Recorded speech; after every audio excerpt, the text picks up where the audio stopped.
Welcome, everyone, and settle in comfortably as we journey to one of the most extraordinary places in the Marvel Cinematic Universe. A nation that remained hidden from the world for centuries, a kingdom of unimaginable technological advancement and rich cultural tradition, the nation of Wakanda, and more specifically, we're going to explore the story of T'Challa, the man who would become the Black Panther and lead his people through some of the most challenging times in their history. A king who learned that being a good man meant more than following tradition, that true strength sometimes meant admitting when your ancestors were wrong, that isolating yourself from the world's problems didn't make you safe, but rather complicit. And this is a story about responsibility and legacy and what it means to be a leader, about a son trying to honor his father while forging his own path, about a nation grappling with its place in a world that doesn't even know it exists. So close your eyes, let yourself relax, and let me take you to the hidden kingdom of Wakanda, where our story truly begins not with T'Challa, but with his father, King T'Chaka, and the secrets that Wakanda had kept for thousands of years. Long ago, before recorded history, a meteorite made of a metal called vibranium crashed into the heart of Africa. And this wasn't just any metal. Vibranium was the most versatile substance on Earth. It could absorb kinetic energy. It was virtually indestructible. It could be woven into fabric or forged into weapons or used to power technology that was centuries ahead of anything the rest of the world could imagine. And the meteorite brought so much vibranium to this one location that it irradiated the land around it, mutating a heart-shaped herb that grew there and the 5 tribes of the region. The river tribe, the mining tribe, the merchant tribe, the border tribe, and the Jabari tribe who lived in the mountains fought over this resource until a warrior shaman received a vision from the panther goddess Bast, and he consumed the heart-shaped herb, which gave him enhanced strength, speed, and senses, superhuman abilities that allowed him to unite 4 of the 5 tribes, while the Jabari refused to integrate and retreated to the mountains to live in isolation. And this warrior became the first Black Panther and the first king of Wakanda, establishing a lineage that would continue for thousands of years. And Wakanda used the vibranium to develop technology far beyond anything the rest of the world possessed, creating flying ships and advanced weapons and medical technology that could heal injuries that would be fatal anywhere else. And they cloaked their nation behind an illusion, making it appear to the outside world as a poor third world country, farmers and tribes with nothing of value, while behind that facade they built gleaming cities and lived in prosperity and peace. But this decision to hide, to not share their resources or technology with the suffering world around them, would have consequences that would echo through generations. In 1992, King T'Chaka, T'Challa's father, learned that his younger brother N'Jobu, who had been working under Kov in Oakland, California, as a Wakandan spy, had betrayed Wakanda by helping an arms dealer named Ulysses Clow steal vibranium from Wakanda. And this was an unthinkable crime because Wakanda's policy was absolute isolation. No vibranium could ever leave Wakanda. The world couldn't know what they had or where it came from. And T'Chaka traveled to Oakland with his closest friend and ally Shuri to confront N'Jobu about this betrayal. And what T'Chaka found was even worse than he'd feared, because N'Jobu hadn't just helped Klaue steal vibranium for money, He'd done it because he wanted to use Wakandan weapons to arm oppressed people around the world. He'd lived in Oakland and seen how black people in America lived in poverty and faced police brutality and systemic racism, and he'd thought about all the suffering happening globally, while Wakanda sat on resources and technology that could help millions. And Najobu had decided that Wakanda's isolationist policy was wrong, that they had a responsibility to help their brothers and sisters around the world, that watching people suffer when you had the power to help them was a moral failure. And when T'Chaka said they needed to return to Wakanda so Najobu could face justice, Najobu pulled a gun, and in the confrontation that followed, T'Chaka killed his own brother, killed Najobu to protect Shuri and to protect Wakanda's secrets. And then T'Chaka made a terrible decision. He decided to cover up what had happened, to leave Najobu's body in Oakland, to abandon Najobu's young son Erik, who was playing basketball outside, and would come home to find his father dead. And T'Chaka returned to Wakanda and told no one about what he'd done, buried this secret deep, convinced himself it was necessary to protect Wakanda, never imagining that this choice, this abandonment of his nephew, would come back decades later to nearly destroy everything Wakanda stood for. T'Challa grew up as the Crown Prince of Wakanda, trained from childhood to one day become the Black Panther and lead his people, and he was educated in combat by Okoye, the fierce leader of the Dora Milaje, the all-female special forces who served as the king's bodyguards and Wakanda's elite warriors. And T'Challa learned science and engineering from his younger sister Shuri, who was somehow even smarter than he was. A genius inventor who ran Wakanda's technology division and constantly created new innovations. And T'Challa learned diplomacy and leadership from his father, T'Chaka, watching how the king balanced tradition with progress, how he carried the weight of his nation's secrets and the responsibility of keeping Wakanda safe. And T'Challa also had a complicated relationship with Nakia, a war dog, which was what Wakanda called their undercover spies who operated in other countries. And Nakia and T'Challa had been romantically involved, but she'd chosen to continue her work in the field rather than stay in Wakanda with him. And this was difficult for T'Challa because he wanted her to be by his side, wanted her to potentially become his queen one day. But Nakia felt called to help people in other countries, felt like she could make a difference in the world beyond Wakanda's borders. And this fundamental disagreement about Wakanda's role in the world, whether they should remain isolated or reach out to help others, was a tension that ran through T'Challa's entire life and would eventually force him to make choices that would change Wakanda forever. T'Challa's journey as we see it in the MCU began in Vienna, Austria, where King T'Chaka was attending a United Nations meeting to sign the Sokovia Accords. These regulations that would place the Avengers under international oversight, and Wakanda had decided to step slightly out of the shadows, not revealing their true nature, but taking a more active role in international affairs.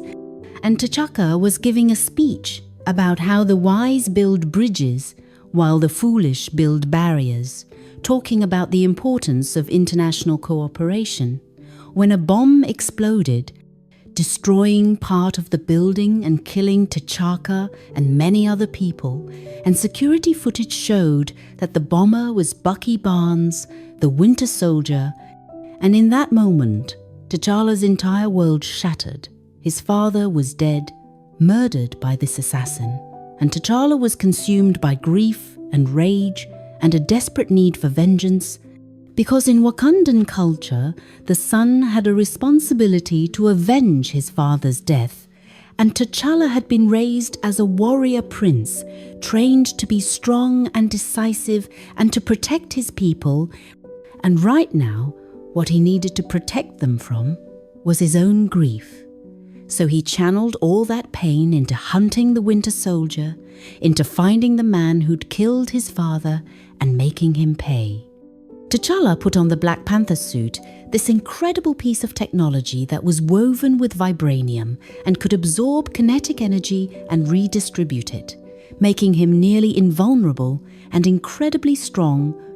And the suit had retractable claws made of vibranium that could cut through almost anything, and T'Challa was fast and acrobatic and trained in every form of combat, and he was absolutely terrifying when he wanted to be, a predator hunting his prey.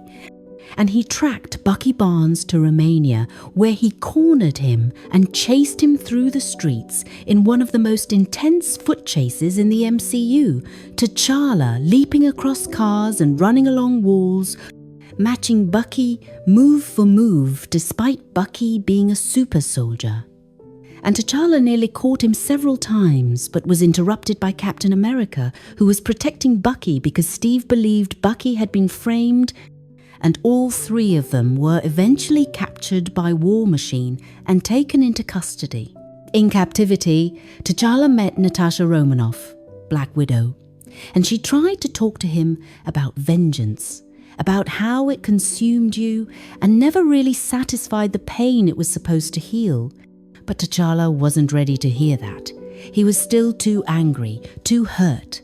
And then Helmut Zemo, the actual terrorist who'd bombed the UN and framed Bucky, infiltrated the facility where Bucky was being held and used the Winter Soldier activation code words to take control of Bucky's mind and send him on a rampage. And in the chaos, Steve Rogers escaped with Bucky, and T'Challa, realizing that something larger was happening here, that maybe Bucky had been framed after all, decided to follow them to discover the truth,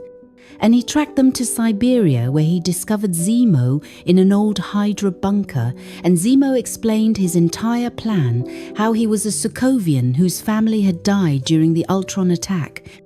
and he decided to destroy the Avengers by making them destroy themselves, by revealing secrets and exploiting conflicts until they tore each other apart, and the bombing in Vienna had been part of that plan, framing Bucky to draw out Captain America and create a conflict with Tony Stark. And Zemo told T'Challa that he'd succeeded, that the Avengers were broken, that vengeance had consumed them just like it was consuming T'Challa, and T'Challa realized in that moment that Zemo was right, that vengeance was consuming him, that if he killed Zemo, he'd be no better than the terrorist, that the cycle of violence and revenge would never end unless someone chose to end it, and T'Challa made a choice that his father would have been proud of. He chose mercy over vengeance, chose justice over revenge. He stopped Zemo from committing suicide and turned him over to the authorities to face trial. And he told Zemo that vengeance had consumed them both enough that it would not consume him any longer. And this was T'Challa's first major decision as a leader, this choice to break the cycle of violence, to be better than his pain, and it set the tone for the kind of king he would become. T'Challa returned to Wakanda with his father's body, and the nation mourned their fallen king, and T'Challa had to prepare for his own coronation, had to prepare to drink the heart-shaped herb and visit the ancestral plane and officially become the Black Panther and the king of Wakanda. And he was grieving and angry and not sure he was ready for this responsibility, not sure he could fill his father's shoes. Because T'Chaka had been a great king, wise and strong and beloved, and how could T'Challa possibly measure up to that legacy? But he didn't have a choice. Wakanda needed a king, needed a Black Panther, and T'Challa was the heir. So he went to Warrior Falls, this beautiful waterfall where the coronation ceremony took place, and representatives from all the tribes of Wakanda gathered to witness the ritual and the ceremony required that any tribe could challenge for the throne through ritual combat, and M'Baku, the leader of the Jabari tribe who lived in the mountains and rejected Wakanda's technological advancement in favor of traditional ways, came down from the mountains to issue a challenge because M'Baku thought T'Challa and the other tribes had abandoned the old ways, had become too dependent on vibranium and technology, and M'Baku was massive and powerful, and they fought on the edge of the waterfall. And it was brutal combat, with T'Challa having his Black Panther powers temporarily removed for the fight to make it fair, and T'Challa won, but spared M'Baku's life, showing mercy again, honouring the tradition, but also showing that he wouldn't kill unnecessarily. And then T'Challa drank the heart-shaped herb and was buried in the sacred ground to visit the ancestral plane. The ancestral plane was this beautiful purple-skied savanna where T'Challa could meet with his ancestors, where the spirits of previous Black Panthers existed, and T'Challa found his father there, found T'Chaka waiting for him, and they talked, and T'Challa told his father that he wasn't ready to be king without him, that he had so much still to learn, and T'Chaka told him something profound. He said, "You are a good man with a good heart, and it's hard for a good man to be king," acknowledging that leadership often required difficult choices that good people struggled with, and T'Challa asked his father how he managed it, how he balanced being a good man with being a king. And T'Chaka said, "You do the best you can, you surround yourself with people you trust, and you never lose sight of what you're fighting for." And this conversation gave T'Challa strength, helped him feel connected to his father, even though T'Chaka was gone. And T'Challa woke from the ancestral plane and was crowned king of Wakanda, and the nation celebrated. And for a brief moment, everything seemed perfect. T'Challa was king, Wakanda was safe, the traditions had been honored, but this peace wouldn't last, because T'Challa's past, or more accurately his father's past, was about to come crashing into his present in the form of Eric Stevens, also known as N'Jadaka, also known by his childhood nickname Killmonger. And Killmonger was T'Challa's cousin, N'Jobu's son, the boy who'd been abandoned in Oakland, and he was coming to Wakanda to claim what he believed was rightfully his. But before Killmonger arrived, T'Challa had to deal with Ulysses Klaue, the arms dealer who'd stolen vibranium from Wakanda decades ago and had been on Wakanda's wanted list ever since. And T'Challa learned that Klaue had resurfaced and was trying to sell vibranium in South Korea. So T'Challa, Okoye, and Nakia, who T'Challa had convinced to come back to Wakanda for the coronation and who he was hoping might stay, travelled to Busan to capture Klaue, and they went to an underground casino where Klaue was making a deal, and T'Challa confronted him, and Klaue made jokes about Wakanda and called T'Challa boy and was generally disrespectful. And when the deal went bad, there was a huge fight in the casino and then a car chase through the streets of Busan, with T'Challa in the Black Panther suit running and jumping across cars while Shuri remotely drove the car he'd arrived in.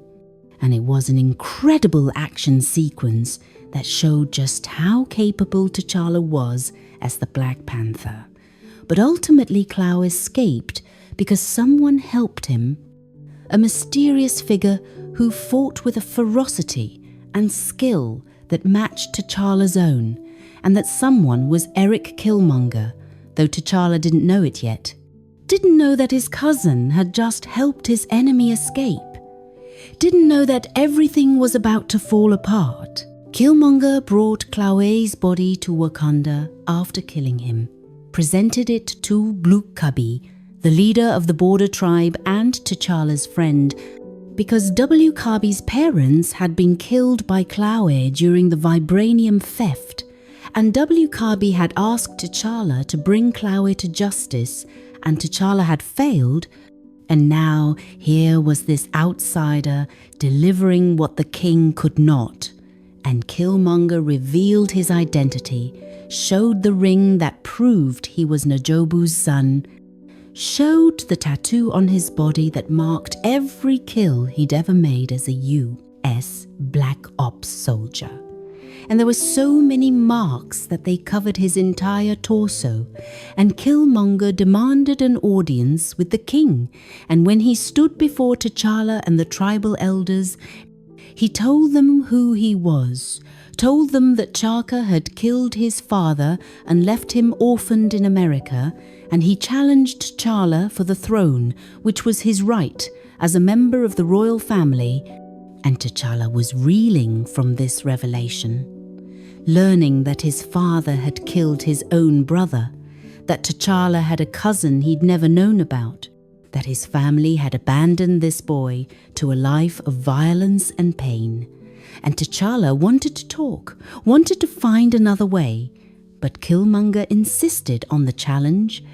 and T'Challa had to accept, because that was the tradition, that was Wakandan law. Any member of the royal family could challenge for the throne through ritual combat.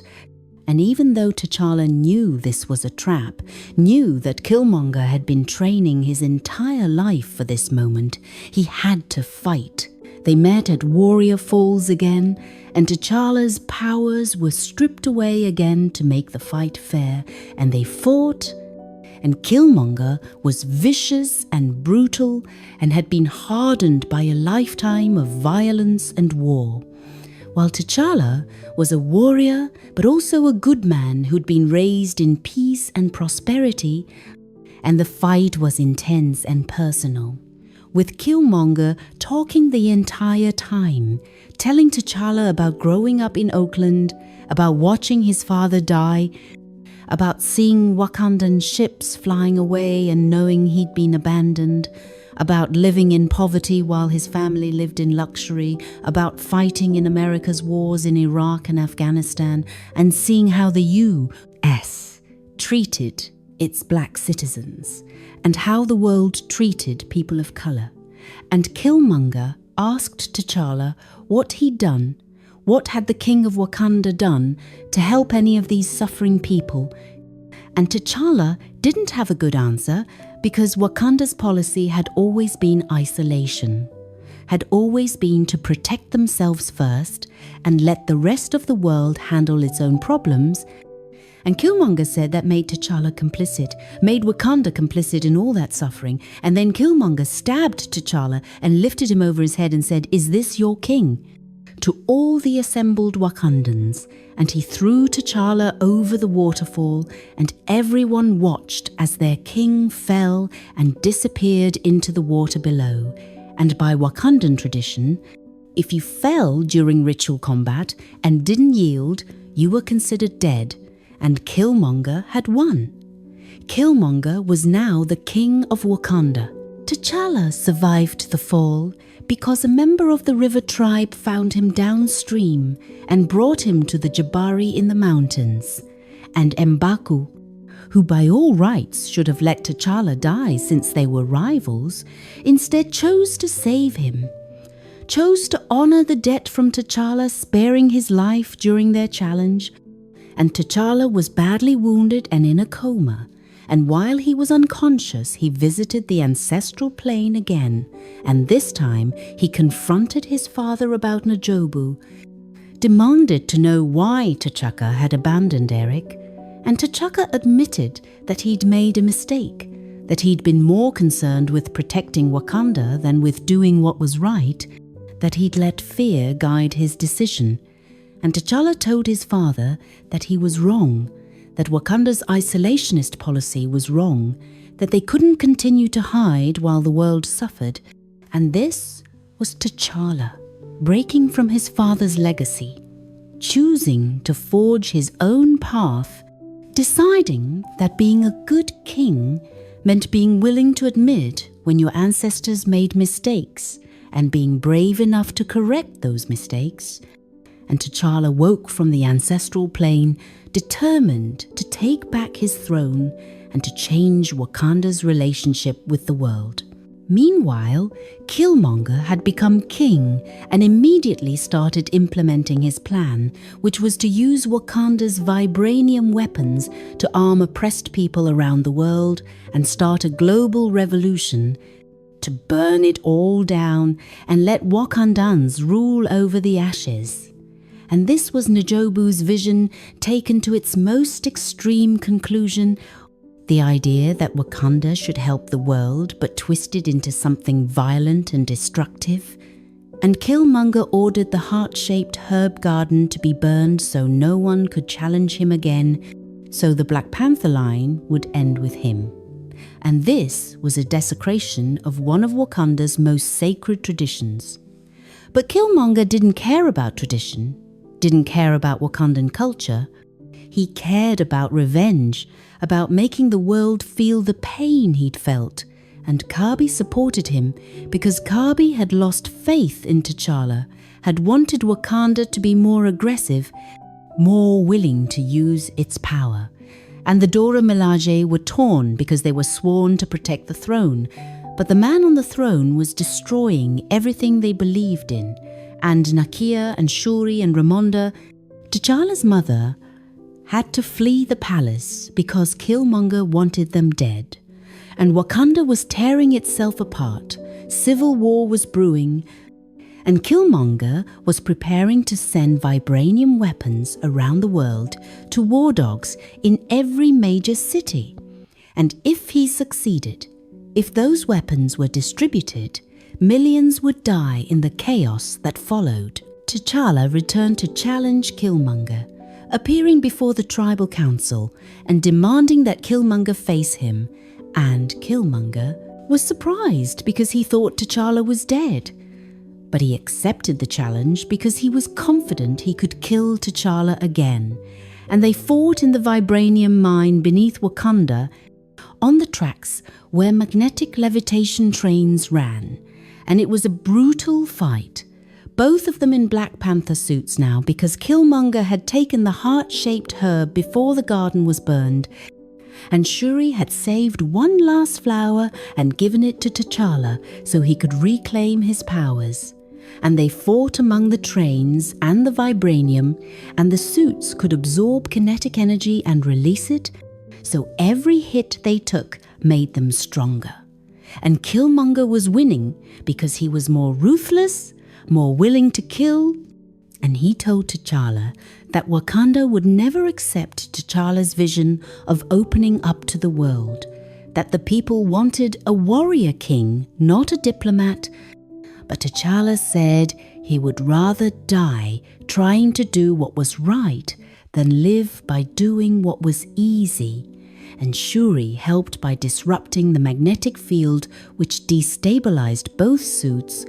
and T'Challa managed to stab Killmonger with a spear, and Killmonger was dying, and T'Challa carried him out of the mine to watch the Wakandan sunset, and Killmonger said something that would haunt T'Challa forever. He said, "Just bury me in the ocean with my ancestors who jumped from the ships because they knew death was better than bondage." And this was Killmonger acknowledging that he'd rather die free than live in a world that had failed him so completely. And T'Challa offered to heal him, offered to save his life, using Wakandan technology. But Killmonger refused, chose death, and T'Challa had to watch his cousin die,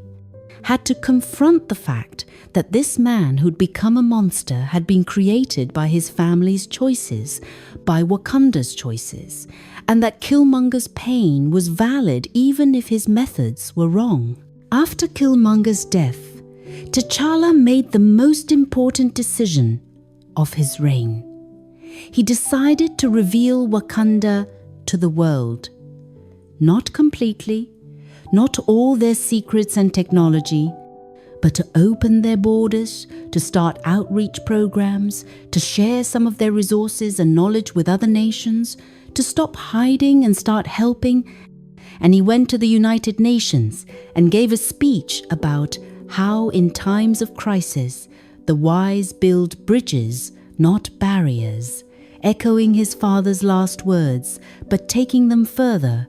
committing Wakanda to being part of the global community. And one of the delegates asked what a nation of farmers had to offer the world, still seeing Wakanda as the facade they'd maintained for centuries.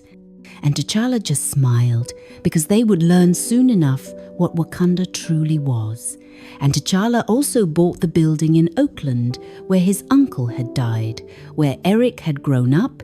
and he established a Wakandan outreach center there, bringing Wakandan technology and education and resources to the community that Wakanda had failed, and Shuri went there to work with kids to inspire the next generation. And this was T'Challa honoring Killmonger's pain while rejecting his methods, acknowledging that Wakanda had a responsibility to help, but choosing to do it through outreach and education rather than violence and revolution. And Nakia stayed in Wakanda and worked with T'Challa on these outreach programs. And they continued their relationship. And everything seemed hopeful, seemed like Wakanda was entering a new era. But then the larger universe intervened in the form of Thanos and the Infinity Stones. Steve Rogers and his team of fugitive Avengers came to Wakanda asking for help because Vision had the Mind Stone in his forehead and Thanos was coming to take it. And if Thanos got all 6 Infinity Stones, he would snap his fingers and erase half of all life in the universe. And they needed somewhere safe to make a stand, somewhere with the technology to potentially remove the stone from Vision without killing him. And T'Challa welcomed them without hesitation, told them Wakanda would help, told them to get Vision to Shuri, who would work on removing the stone. And when Steve thanked him, T'Challa said, "We don't trade lives, Captain," showing that he'd learned from his experiences with Killmonger, that he believed every life had value, that they would find a way to save Vision and stop Thanos, and Wakanda prepared for war, opening their barrier for the first time in centuries, revealing their true nature to the Avengers, who were stunned by the technology and the cities and the advanced civilization that had been hidden all this time. And T'Challa assembled his army, the Dora Milaje and the Border tribe, and warriors from all the tribes of Wakanda, and even M'Baku came down from the mountains with the Jabari to fight, because this was a threat to all of Wakanda, to all of Earth, and old rivalries didn't matter in the face of extinction. Thanos' army arrived in Wakanda. These creatures called Outriders that were basically mindless alien beasts that existed to kill and consume, and they threw themselves at Wakanda's barrier by the thousands, and some of them got through, and T'Challa gave the order to open the barrier in sections to funnel the army into kill zones where the Wakandan forces could fight them more effectively, and the battle was massive and desperate, with the Avengers and the Wakandans fighting side by side against this endless horde, and T'Challa fought in the front lines, leading his people, using his Black Panther suit to absorb damage and release it in devastating blasts, and he fought alongside Captain America and Black Widow and all these heroes he'd only recently met, and they were losing. The Outriders were too many, they were being overwhelmed, and then Thor arrived with his new weapon Stormbreaker and turned the tide of the battle, and for a moment it seemed like they might actually win. But then Thanos himself arrived in Wakanda, came for the Mind Stone personally, and no one could stop him. Not the Avengers, not the Wakandan army, not even Wanda Maximoff, who destroyed the stone while Thanos was attacking, because Thanos used the Time Stone to reverse time and reconstitute the Mind Stone and rip it from Vision's head, killing him And Thanos completed the Infinity Gauntlet, and Thor attacked him, buried Stormbreaker in Thanos' chest, and it should have killed him, but Thanos had enough strength left to snap his fingers,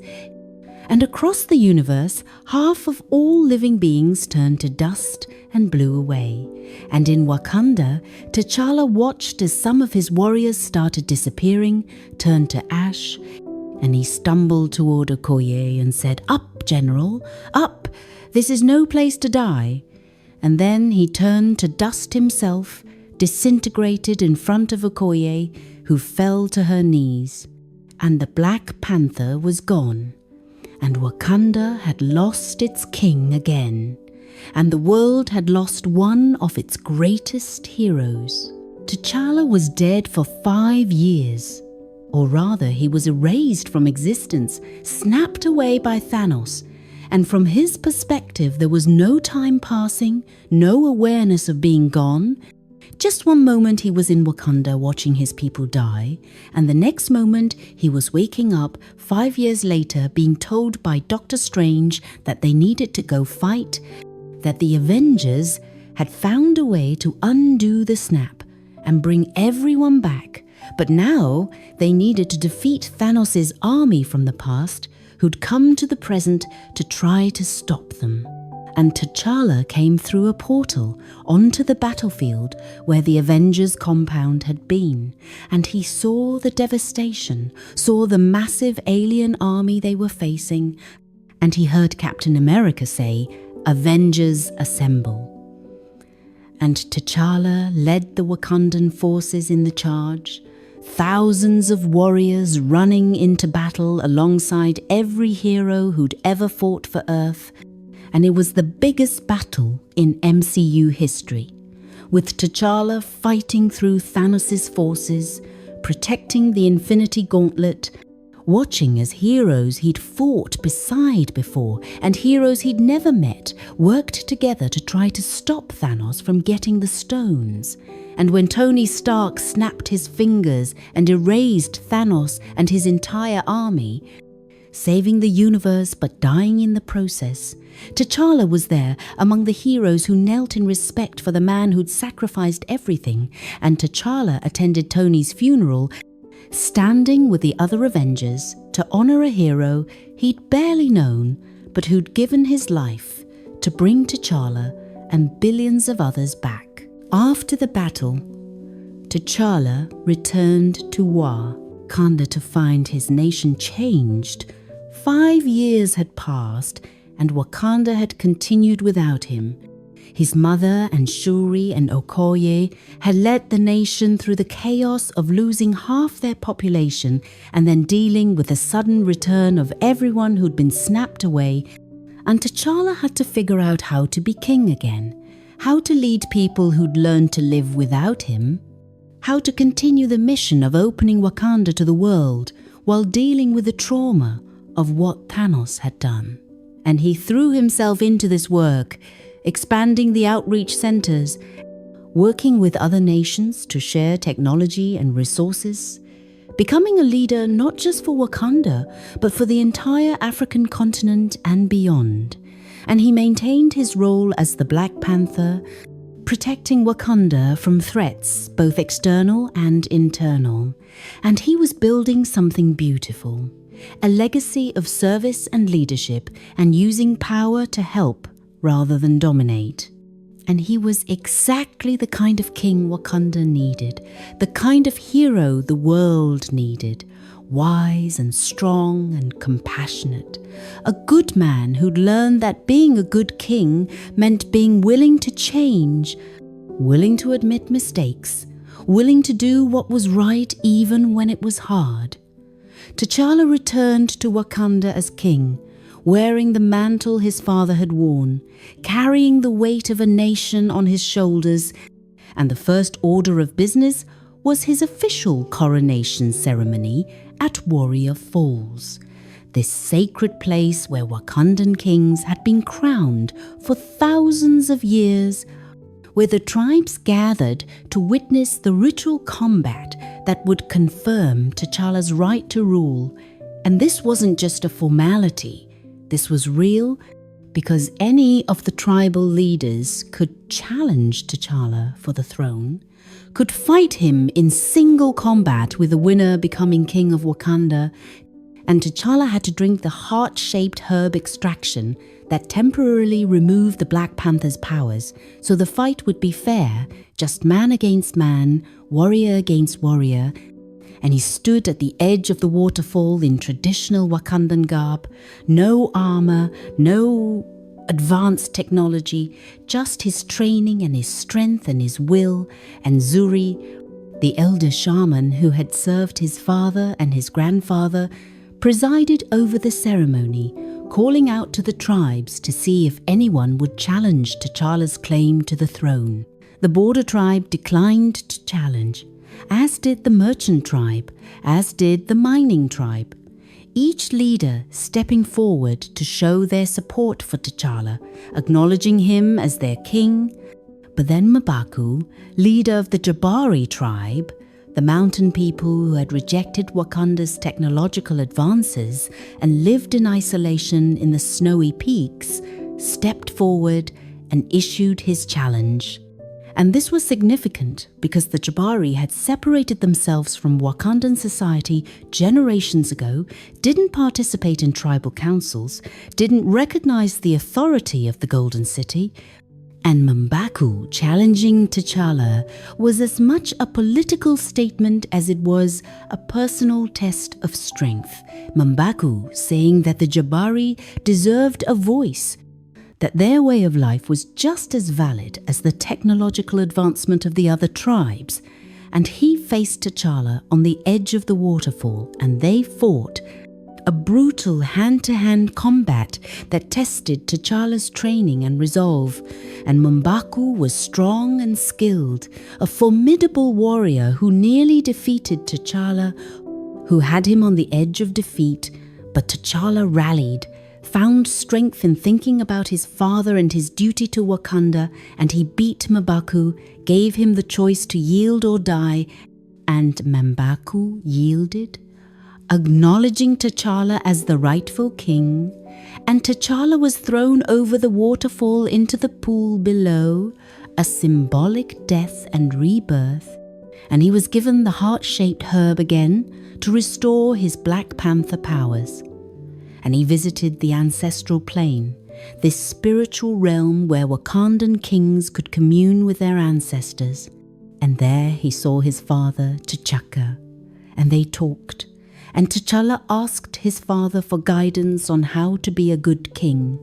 And T'Chaka told him to surround himself with people he trusted,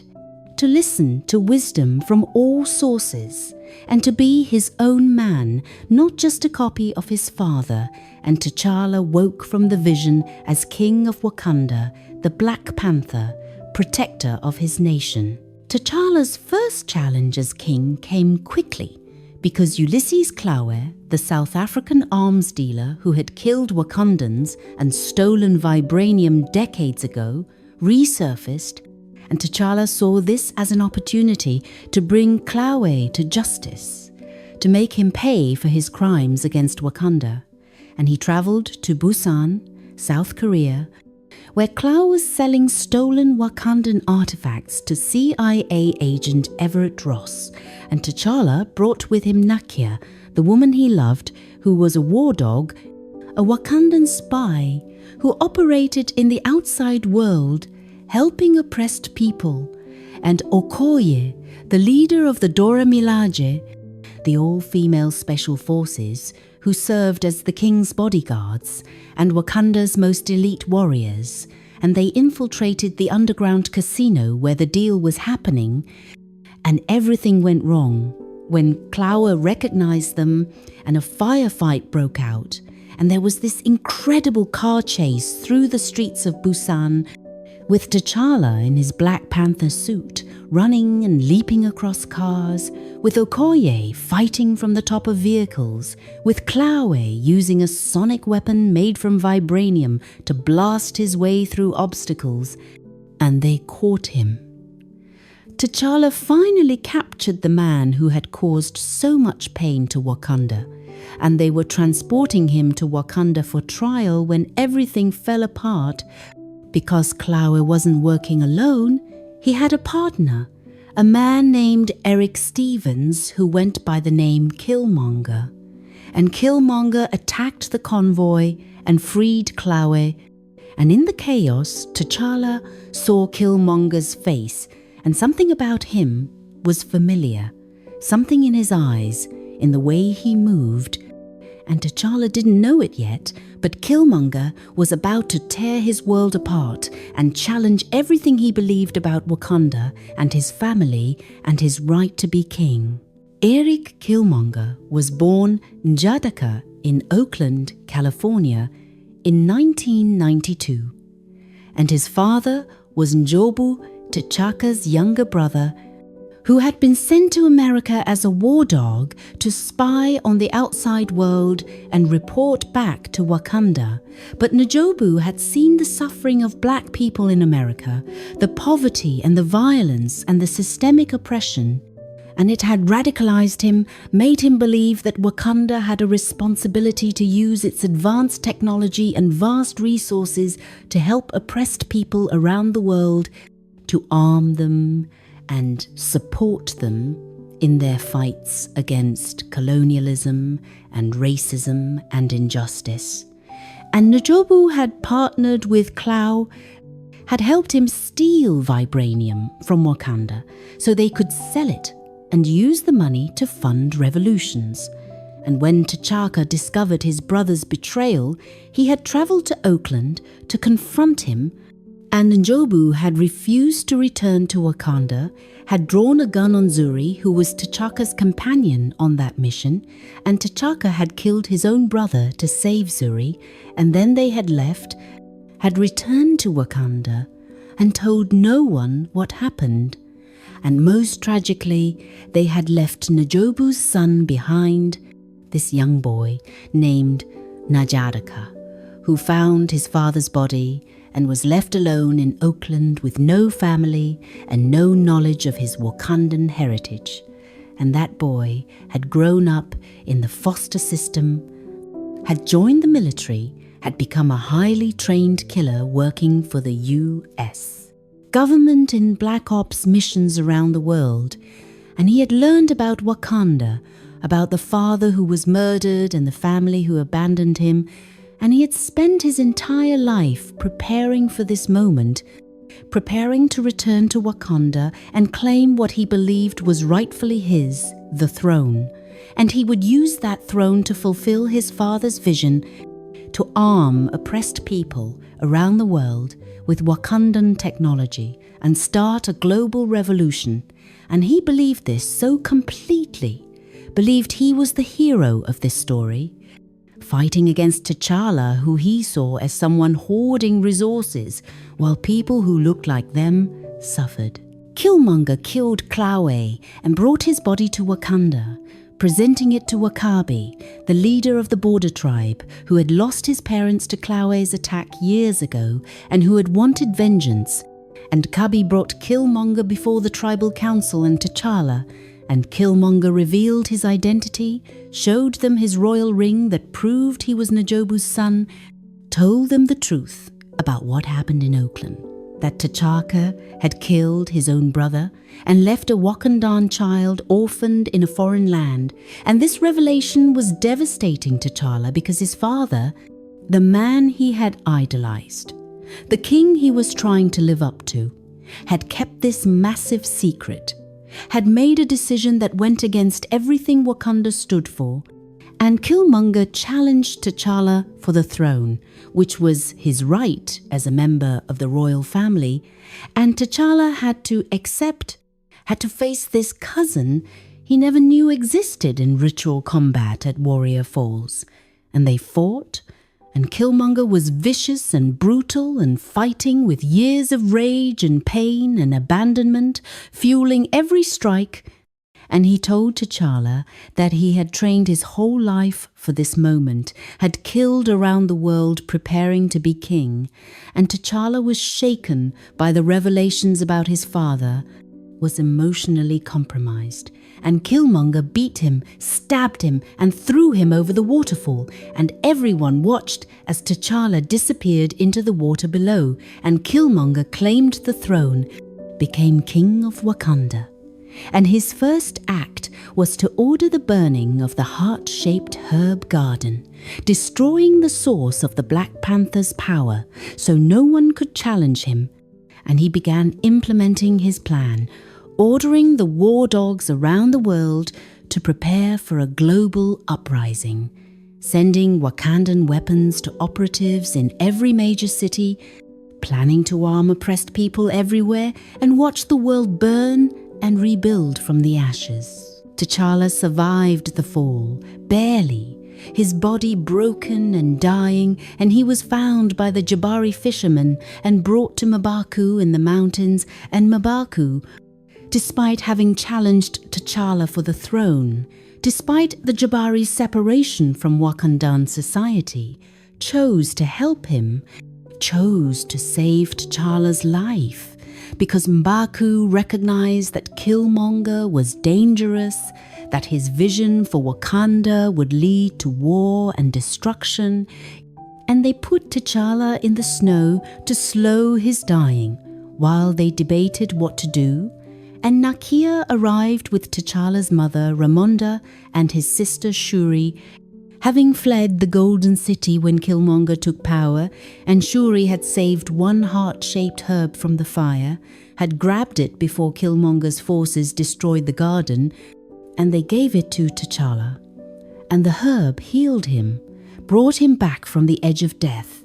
and he travelled to the ancestral plane again, expecting to see his father. But instead, he saw Nyobu, his uncle. And Nyobu told T'Challa the truth about what happened, about how he had wanted to help but had gone about it the wrong way. And then T'Challa did see T'Chaka, and T'Challa was angry, confronting his father about the lies, about abandoning N'Jadaka, about being more concerned with protecting Wakanda's secrets than doing what was right. And T'Challa told his father that he was wrong, that the decision to leave that boy in Oakland was wrong. And T'Challa admitted it, said that he had made mistakes, that the decisions that haunted him most were the ones concerning family. And T'Challa realized that he couldn't just follow his father's path, couldn't just accept the old ways without question, that he needed to be a different kind of king, needed to learn from his father's mistakes and make better choices. And when he woke from the ancestral plane, T'Challa knew what he had to do. He had to stop Killmonger, not just because Killmonger's methods were wrong, but because T'Challa recognized that Killmonger's pain was valid, that his anger about Wakanda hiding while black people around the world suffered was justified. And T'Challa needed to find a better way, a way to open Wakanda to the world and help people without starting a war. T'Challa gathered his allies, Nakia and Shuri and Ramonda and the Dora Milaje who remained loyal to him, and M'Baku and the Jabari warriors, and they returned to the Golden City to challenge Killmonger. And what followed was a civil war. Wakandans fighting Wakandans, the border tribe who supported Killmonger facing the Dora Milaje, and the Jabari who supported T'Challa.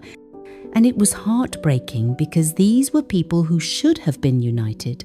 who were family, tearing each other apart over competing visions of what Wakanda should be. And T'Challa confronted Killmonger in the vibranium mines beneath the city, and they fought in this chamber where the magnetic levitation trains transported vibranium, and it was brutal and desperate.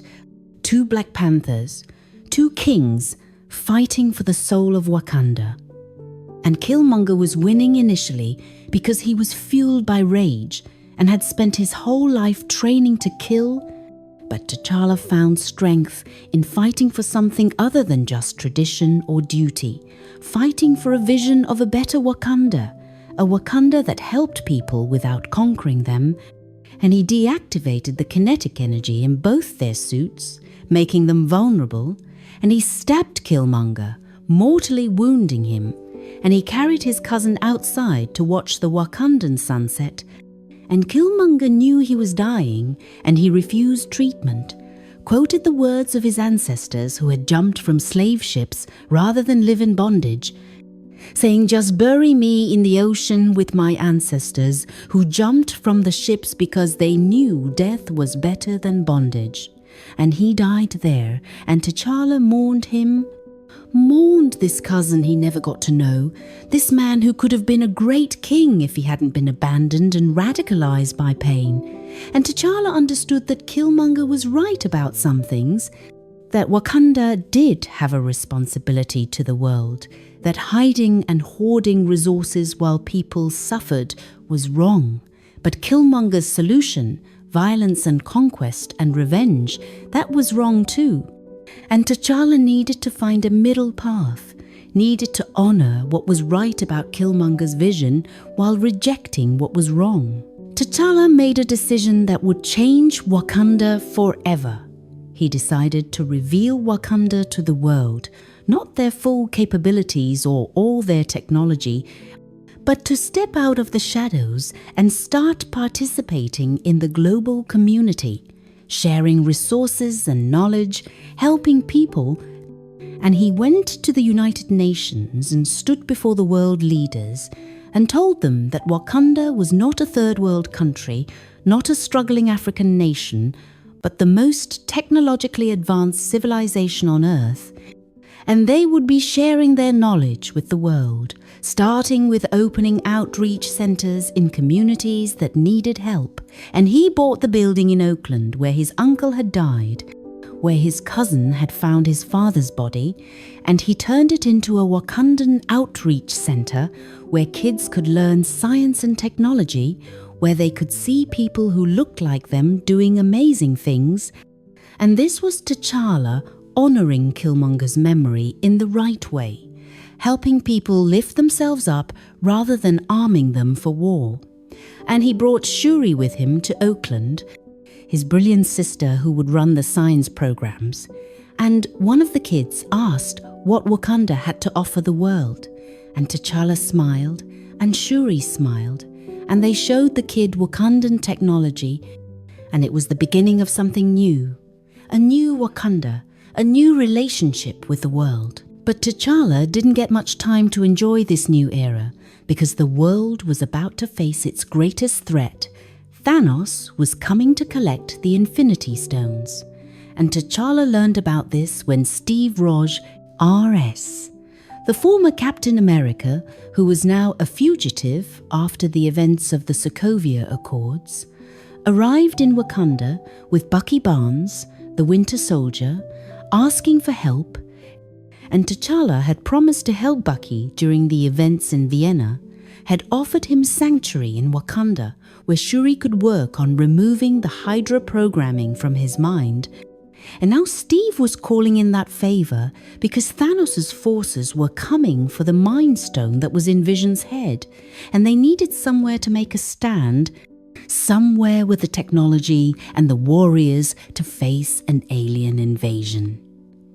And T'Challa opened Wakanda's borders to the Avengers, brought them to the Golden City, and Shuri examined Vision to see if she could remove the Mind Stone without killing him. And she thought she could do it, but she needed time. And time was the one thing they didn't have because Thanos' army arrived, the Outriders, these savage alien creatures, and Thanos' generals, the Black Order,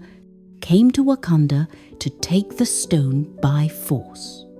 T'Challa assembled the Wakandan forces, the Dora Milaje and the Border Tribe and the Jabari and every warrior Wakanda had,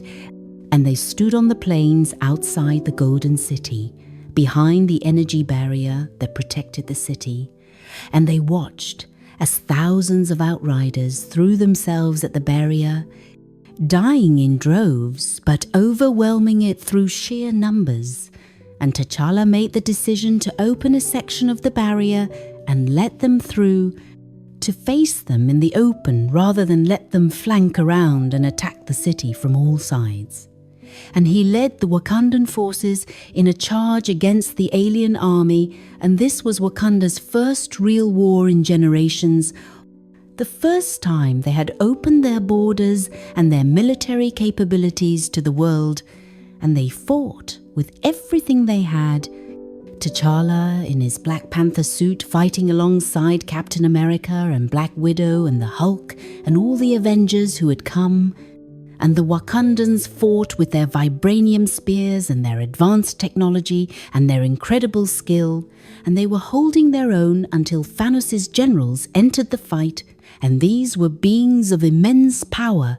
and the battle became desperate. Thor arrived with his new weapon Stormbreaker and turned the tide of the battle, destroying the Outriders and giving the defenders hope that they could win. But Thanos himself came to Wakanda, walking through the battlefield like the Avengers and the Wakandans weren't even there. Heading for Vision, who was in the lab where Shuri was trying to remove the Mind Stone, and T'Challa tried to stop him, attacked Thanos with all his strength and skill, and Thanos swatted him aside like he was nothing. The Black Panther's vibranium suit and enhanced abilities, meaning nothing against a Titan with 5 Infinity Stones, and T'Challa could only watch as Thanos reached Vision, and Wanda destroyed the Mind Stone to prevent Thanos from getting it, killing Vision in the process. But Thanos used the Time Stone to reverse time, brought Vision back, ripped the Mind Stone from his head, and completed the Infinity Gauntlet. And Thor attacked him, drove Stormbreaker into his chest, but Thanos told him he should have gone for the head, and he snapped his fingers. And half of all life in the universe turned to dust, and T'Challa watched as Wakandan warriors around him started disappearing, turning to ash and blowing away in the wind, and he stumbled over to Okoye, his general and friend, and he reached out to her and said, "This is no place to die," and then he turned to dust himself, disintegrated in front of Okoye's eyes. The king of Wakanda erased from existence, along with trillions of others across the universe, and Wakanda had opened itself to the world just in time to help lose the greatest battle in history. And their king was gone, their protector was gone, half their population was gone, and the survivors were left to deal with a grief and a loss that was incomprehensible. For 5 years, Wakanda mourned, the nation that had hidden itself from the world for centuries and had finally opened up only to have their king taken from them, and Ramonda, T'Challa's mother, led Wakanda in his absence, guiding the nation through their grief, and Shuri threw herself into her work, trying to find scientific solutions to an impossible problem,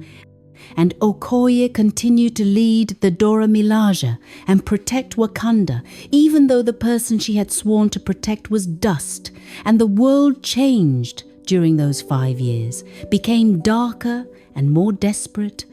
with half the population gone and the survivors trying to figure out how to move forward, how to function in a world where everyone had lost someone, where every family was incomplete, where the snap, as they called it, had touched everyone and everything, and Wakanda shared its resources with the world as T'Challa had wanted, helped where they could, but there was a heaviness to it. A sense that they were going through the motions because T'Challa had wanted this, but T'Challa was gone and nothing felt right without him. Then the Avengers figured out time travel, found a way to go back and collect the Infinity Stones before Thanos got them. And they used the stones to snap everyone back, to undo what Thanos had done. And T'Challa woke up on the plains of Wakanda, where he had died. 5 years had passed in an instant. From his perspective, one moment he was turning to dust, and the next he was back, and Shuri was there. She had been snapped too, and was now returned. And they were confused and disoriented until Doctor Strange appeared and opened portals and told them they needed to fight,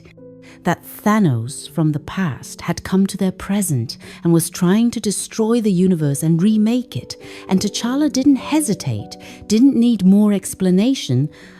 He gathered every Wakandan warrior he could find and led them through the portal to the battlefield. The battlefield was the ruins of the Avengers compound, and when T'Challa emerged from the portal, he saw Captain America standing alone, facing Thanos' entire army, and then portal after portal opened, and everyone who had been snapped returned, all the heroes from across the universe, and T'Challa led the Wakandan forces through the Dora Milaje and the Border Tribe and warriors beyond counting, and he heard Captain America say the words, "Avengers assemble," and the largest battle in Earth's history began. And T'Challa fought alongside everyone, protecting the Infinity Gauntlet that they couldn't let Thanos get, fighting through waves of aliens and monsters, and at one point he was running with the gauntlet, trying to get it to the van where Scott Lang could send it through the quantum realm to safety, and he was fighting his way through enemies, calling out, "Clint, to your left!" when he saw Hawkeye in danger, working with all these heroes he barely knew to save the universe. And the battle was desperate and chaotic, and they were losing until Tony Stark made the ultimate sacrifice, using the Infinity Stones himself to snap Thanos and his army out of existence. And Tony died from the energy. And T'Challa stood with the other heroes watching this man who he'd fought against during the Sokovia Accords, but who had ultimately saved everyone, give his life. And it was a reminder that heroism required sacrifice, that being a protector meant being willing to give everything. T'Challa returned to Wakanda after the battle, and the nation celebrated his return and mourned Tony Stark and processed the incredible trauma of half the population being gone for 5 years and then suddenly being back, and T'Challa resumed his duties as king. But he was changed by the experience, by dying and coming back, by seeing the universe nearly destroyed, and he was more committed than ever to T'Challa's vision of Wakanda being part of the global community, helping and protecting and sharing, because he had seen what could happen when threats emerged and nations stood alone, and he expanded the outreach programs, shared more Wakandan technology with trusted partners, worked with the Avengers and the remaining heroes to protect Earth from future threats, and he was a voice of wisdom and strength in a world that desperately needed both. He attended Tony Stark's funeral, standing in the back with Shuri, paying respects to a man he hadn't known well, but who had proven himself a true hero, and he saw Peter Parker there, this kid who Tony had mentored, and he saw Pepper Potts and her daughter Morgan, and he understood the cost of heroism in a new way, understood that every hero left behind people who loved them, and he thought about his own father, about T'Chaka dying in Vienna, about how T'Challa had been consumed by revenge and anger, and how he'd learned that revenge solved nothing, that honoring the dead meant living better than they had, learning from their mistakes and building something better. T'Challa's Wakanda became a beacon to the world, proof that advanced technology and traditional values could coexist, that a nation could be powerful without being aggressive, could be wealthy without exploiting others, could be proud of its heritage while still evolving and changing. And T'Challa himself became a symbol of what leadership should look like: strong but compassionate, decisive but open to counsel, rooted in tradition but willing to break from it when tradition was wrong. And he worked closely with Nakia, who he finally allowed himself to have a real relationship with. no longer letting his duties as king prevent him from having a personal life, and he relied on Shuri's genius to continue advancing Wakandan technology while also sharing it responsibly with the world, and he trusted Okoye to keep him grounded and to call him out when he was making mistakes. And he even found common ground with M'Baku, bringing the Jabari fully back into Wakandan society while respecting their desire to maintain their own culture and traditions. And Wakanda, under T'Challa's leadership, became stronger and more united than it had been in generations, no longer hiding from the world but engaging with it, no longer hoarding resources but sharing them, no longer content to watch suffering from afar but actively working to make things better. But T'Challa knew that Wakanda's greatest strength wasn't its vibranium or its technology, it was its people, the Wakandans who had built this incredible civilization,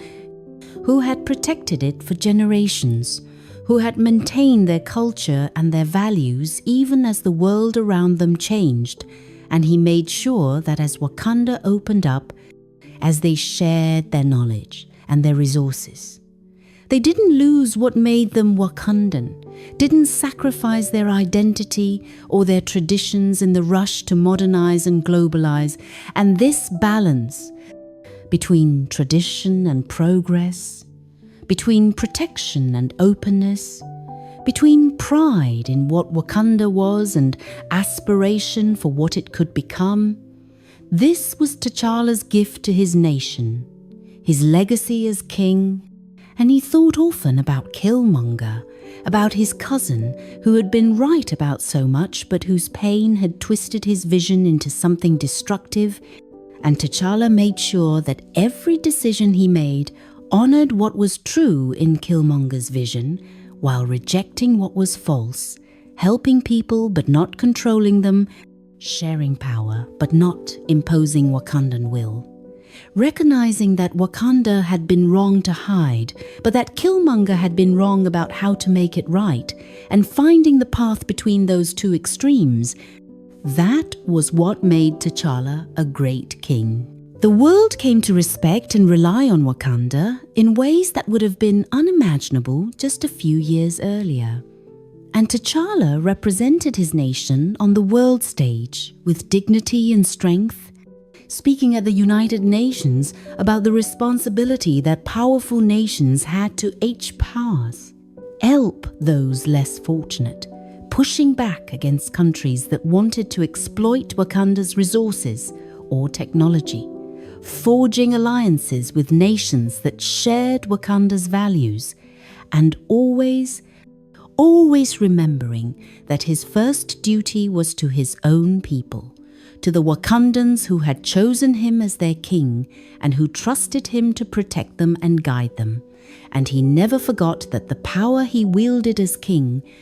the authority he had as the Black Panther, these were not his by right, but by the consent of his people. And if he ever became the kind of leader who abused that power or forgot where it came from, the Wakandan system allowed for him to be challenged and removed. And this knowledge, this understanding that he served at the pleasure of his people, kept T'Challa humble and focused on what mattered.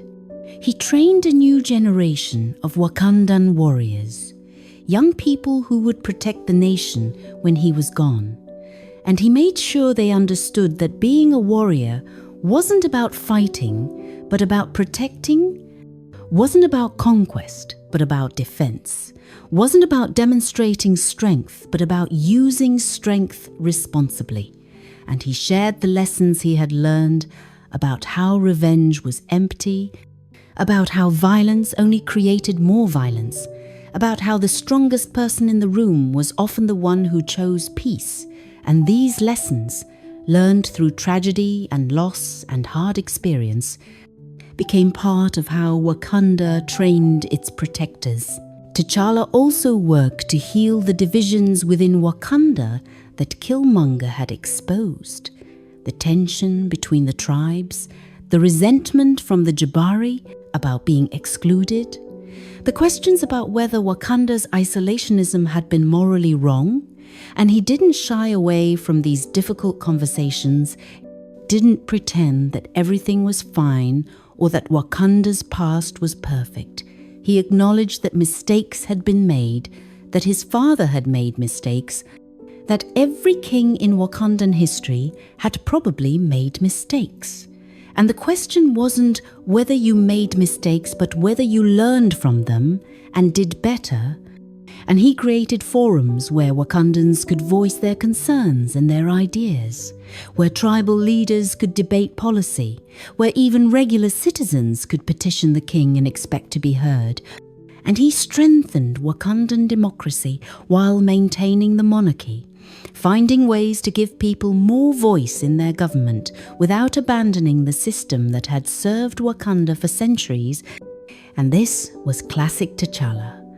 finding the balance between competing goods, refusing to choose between tradition and progress, but instead finding ways to honor both. In his quiet moments, T'Challa would visit the ancestral plane, would commune with his father and his ancestors, and he would seek their wisdom on the challenges he faced,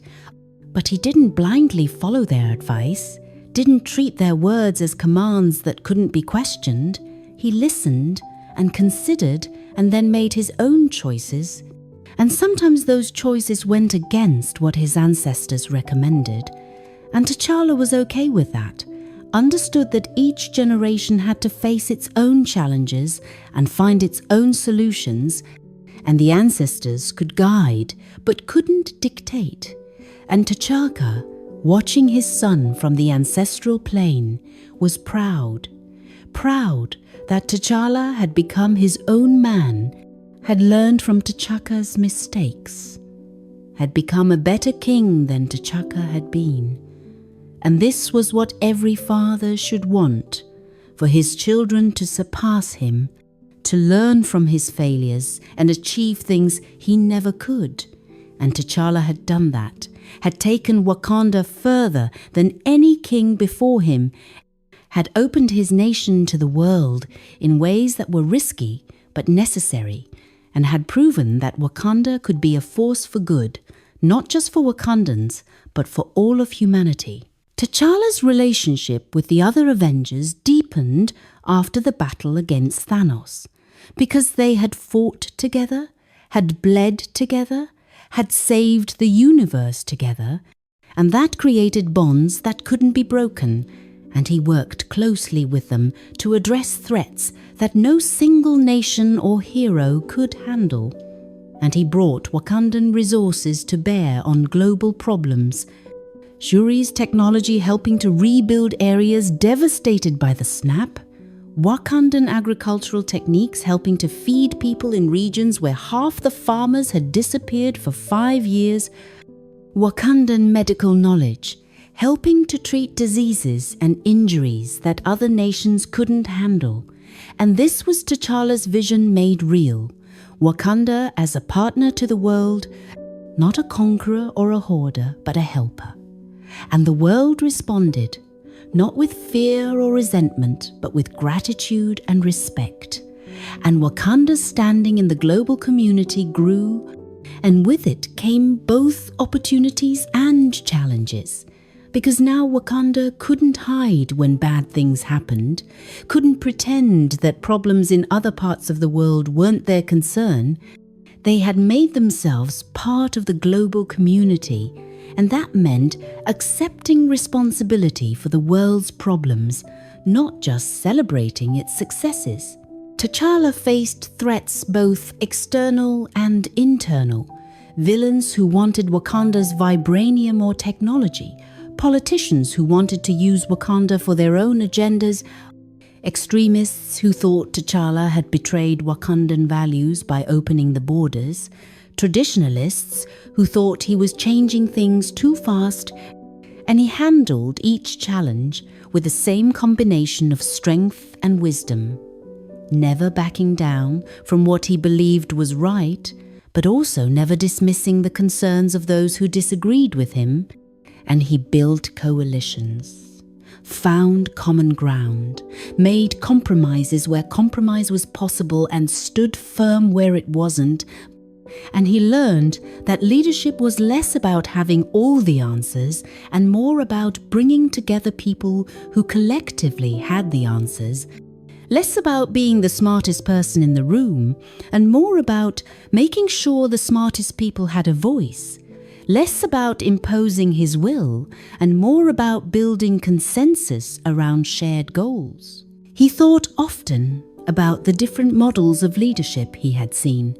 His father T'Chaka, who had been traditional and cautious, Killmonger, who had been revolutionary and reckless, Steve Rogers, who had been principled and inflexible, Tony Stark, who had been innovative and impulsive, and T'Challa tried to take the best from each while avoiding their flaws, tried to be traditional without being stuck in the past, revolutionary without being destructive, principled without being rigid, innovative without being reckless. And this synthesis, this ability to learn from everyone while being beholden to no one's ideology, this made T'Challa one of the most effective leaders on the planet. The outreach center in Oakland that T'Challa had opened became a model for similar centers around the world, places where Wakandan knowledge and technology were shared with communities that needed them most, and these centers became symbols of what Wakanda represented, not charity or pity, but partnership. Not Wakandans coming in to save people, but Wakandans working with people to help them save themselves. And the young people who came through these centers, who learned science and technology and history from Wakandan teachers, who saw positive representations of African excellence and achievement, who were exposed to possibilities they had never imagined, many of them went on to do incredible things, became scientists and engineers and leaders themselves, and they carried forward the message that T'Challa had tried to embody, that your circumstances don't define your potential, that where you come from matters less than where you're going, that the most important thing isn't having resources, but having the will and the knowledge to use whatever resources you have to make things better. T'Challa visited these centers when he could, talked to the kids, listened to their dreams and their concerns, and he was always struck by their resilience and their hope. These young people who had every reason to be cynical and angry, but who chose instead to believe in a better future. And he thought about Killmonger, about how different things might have been if Nijadaka had grown up with support and guidance instead of abandonment and violence. And he was determined that no other Wakandan child would ever be abandoned like that again. No child with Wakandan heritage would be left without connection to their culture and their people. And Wakanda established programs to find and support Wakandans living abroad, to offer them citizenship and education and connection to their homeland. And this was T'Challa honoring his cousin's memory by addressing the systemic failure that had created Killmonger's pain. As years passed, T'Challa's legacy grew, not just in Wakanda, but around the world, and he became a symbol of what leadership could be, proof that it was possible to be strong without being cruel, confident without being arrogant, proud of your heritage without being chauvinistic, protective of your people without being isolationist, and people looked to Wakanda and to T'Challa as examples of how to navigate the complex challenges of the modern world while maintaining cultural identity and values. And this was perhaps T'Challa's greatest achievement. Not any single thing he did, but the example he set, the model he provided for how to lead with both strength and compassion, how to honor tradition while embracing change, how to protect your own while helping others. And his influence extended far beyond Wakanda's borders, inspiring leaders and movements around the world, giving hope to people who had been told they were less than, demonstrating that African nations didn't need to copy Western models to be successful, but could forge their own paths rooted in their own cultures and values. T'Challa never forgot the lessons he had learned in his journey to becoming king. The lesson from his father about surrounding yourself with good people, the lesson from Killmonger about not ignoring suffering just because it's not happening to you, the lesson from Nakia about balancing duty with personal happiness, the lesson from Shuri about embracing innovation, the lesson from Okoye about loyalty and honor, the lesson from M'Baku about respecting different perspectives, the lesson from Shuri about the weight of secrets and the importance of truth. And he carried all these lessons with him, let them guide his decisions, and he tried to pass them on to others, to young Wakandans who would one day lead the nation, to other leaders who asked his advice, to anyone who would listen and learn. Because T'Challa understood that knowledge and wisdom were resources just as valuable as vibranium and technology, and they were resources that increased when shared rather than decreasing. And the more people who understood these lessons, the better the world would be. And when T'Challa lay down to sleep each night, in his chambers in the Golden City, he would think about the journey he had been on, from prince to king, from son to leader, from warrior to peacemaker, from someone defined by his father's legacy to someone creating his own. And he would think about all the people who had shaped him, his parents and his sister and his friends and his enemies, even his cousin Killmonger, who in death had taught T'Challa more than he might have in life. And T'Challa would feel grateful for the opportunity to serve his people, grateful for the challenges that had made him stronger, grateful for the love that had kept him grounded, and he would close his eyes and rest. The Black Panther, the king of Wakanda, the protector of his people and a hero to the world, secure in the knowledge that he had done his best, had tried to honor those who came before while building something better for those who would come after. And that was all any king could do, all any person could do, try their best and hope it was enough. And T'Challa's best had been extraordinary, had changed Wakanda and changed the world, and his legacy would endure long after he was gone, in the institutions he built, the people he inspired, the example he set, and the better world he helped create. And that was the story of T'Challa, the Black Panther, a king who was worthy of his title not because of his powers or his birthright, but because of his choices, because he chose compassion over cruelty, chose wisdom over stubbornness, chose to learn and grow and change rather than staying static, chose to be a servant to his people rather than their master. And in making those choices, in living those values, T'Challa became one of the greatest heroes the world had ever known. And his story, like all the best stories, reminds us that we all have the power to choose what kind of people we want to be, that circumstances and heritage matter less than character and choice, that anyone can be a hero if they're willing to do the work, make the sacrifices, learn the lessons, and stand up for what's right even when it's hard, especially when it's hard. And as you drift off to sleep, thinking about the king from Wakanda who changed the world, remember that you too have that power. The power to choose, the power to grow, the power to make your corner of the world a little bit better. Just like T'Challa did, just like the Black Panther showed us all was possible. and rest now, sleep well, and dream of a better world, a world that T'Challa fought for, a world we can all help build, one choice at a time, one day at a time, one act of courage and compassion at a time. Wakanda forever.